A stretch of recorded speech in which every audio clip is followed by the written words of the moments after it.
नमस्ते. आजच्या व्हिडिओमध्ये ब्लाऊजला कापडापासून फूल कसं तयार करायचं, त्याचबरोबर लेस कशी लावायची योग्य पद्धतीने 2 मीटर लेस वापरून मी एवढी सुंदर डिझाईन केली आहे. तर लेस आपल्या आवडीनुसार निवडायची. गोलगळा आहे त्याच्यावरती वळल अशी लेस निवडा, म्हणजे ना खूप सुंदर असा गोलगळ्याचा आकार आहे ना व्यवस्थित असा दिसतो. लेस खूप असतात मार्केटमध्ये, पण सगळ्या लेस आपल्या गोलगळ्याला सूट होत नाहीत. तर त्यानुसार आपली ही बघा वेलासारखी लेस आहे ना, ही सगळ्यांना माहीतच असेल. खूप सुंदर दिसते आणि ही कशी पण वळली जाते. कसाही आकार, गोल, त्रिकोण, चौकोन कसाही आकार या लेसनं तयार होतो. तर ही सुंदर लेस आहे. तर मी ब्लाऊजच्या कलरनुसार ही लेस निवडलेली आहे. तर खूप सुंदर दिसते. तर अगदी पुढेपासून म्हणजे पुढच्या गळ्यापासून ते पूर्ण ऑल बॅक नेक पूर्ण गळा याला ही 2 मीटर लेस माझी व्यवस्थित अशी बसली. आणि ही बघा गोलगळा केला, त्याचबरोबर काखेच्या इथून अर्धगोल आणि त्यानंतर पुन्हा बॅक म्हणजे कमरेच्या इकडे वळवली, अशी डिझाईन तयार केली. आणि त्यानंतर मध्ये बघा अशी डिझाईन केली, मध्ये फुल केलं, कापडापासून फुल तयार केलं. अगदी बघा 6 पाकळ्या आहेत. तर हे फुल त्रिकोण आहे, तो त्रिकोण तुम्हाला माहीतच आहे. ही म्हणजे हे फुल तयार करायचं खूप अवघड नाही, खूप सोपं. अगदी नवीन शिकणारे असतील ना त्यांना पण समजेल. तर थोडासा व्हिडिओ माझा कट झाला आणि तुम्हाला फुलसुद्धा मी दाखवलं असतं. तर त्रिकोण आहे, तो त्रिकोण घ्यायचा, म्हणजे कपड्यापासून त्रिकोण करायचा. एक 3 मीटर म्हणजे नाही का लांबी होती 3 अशी इंचाची घ्यायची आणि तो कपडा त्रिकोण करायचा. त्यानंतर इकडून अर्धी पाकळी आणि इकडून अर्धी पाकळी फोल्ड करायची आणि मशीनवरती स्टिप मारायची. आणि असं म्हणजे ह्या 6 पाकळ्या जोडून घेतल्या आणि ते ब्लाऊजला मी धागा घ्यायचा, सुई धागाच्या साहाय्याने अटॅच करून घ्यायचं, किंवा मशीनवरती सुद्धा तुम्ही अटॅच करू शकता. आणि त्यानंतर एक शो बटन घेतलं.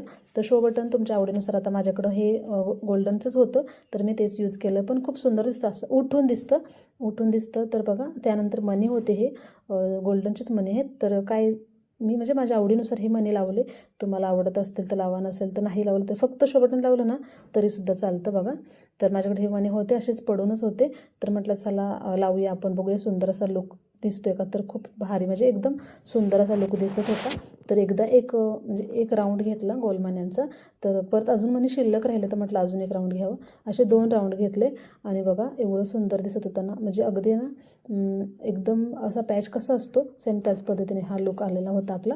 तर आपल्याला सुई धाग्याच्या साहाय्याने एक एक मणी असा पॅक करून घ्यायचं व्यवस्थित, असा अजिबात अंतर ठेवायचं नाही. व्यवस्थित असा पॅक करून घेतल्यानंतर ना पाहू शकता खूप सुंदर असा लुक आपल्या ब्लाऊजच्या जी काही बॅकनेक आहे ना त्याला येत असतो. तर हा आहे प्रिन्स कट ब्लाऊज, हा पुढचा भाग आहे आणि तो पाठचा भाग आहे. तर बघा एवढी सुंदर अशी परफेक्ट अशी फिनिशिंग आलेली आहे. तर ह्याला थोडी इस्त्री करायची राहिलेली आहे, तर मी ही नंतर करणार आहे. तर तुम्हाला दाखवलं की फ्रंट पार्ट कसा आहे, तर तो दाखवला तुम्हाला, आणि बॅक पार्टसुद्धा दाखवला. तर ना लग्न सराईमध्ये तुम्हाला जर ब्लाऊज डिझाईन निवडायची असेल किंवा शोधत असेल की कशी शिवायची, तर ही डिझाईन सिम्पल जर असेल ना साडी तुमच्याकडे, नक्की करून पहा. तर तुम्हाला ही डिझाईन कशी वाटली, आवडली की नाही हे मला कमेंट करून नक्की सांगा. जवळून व्हिडिओ दाखवते. खूप सुंदर असं फुल आपलं तयार झालं, शो बटन मनी खूप सुंदर असे दिसत आहे लुक. आणि इथे सुद्धा तुम्ही लेस म्हणजे नॉड असते ना ती लावू शकता आणि त्याला खाली असे गोंडे तयार करू शकता. पण मी इथं काही लेस लावले नाही, कारण मला फक्त फुलच तयार करायचं होतं. आणि बघा हे 20 रुपयाच्या लेसमध्ये शो बटनमध्ये ही एवढी डिझाईन आपली सुंदर तयार झाली. आणि शक्यतो ना अशी प्लेन ब्लाऊज पीस असतं ना त्याच्यावरती ना ही डिझाईन खूप उठून दिसते. तर तुम्ही सुद्धा ही डिझाईन नक्की ट्राय करा आणि तुम्हाला आवडली की नाही हे मला कमेंट करून नक्की सांगा. धन्यवाद.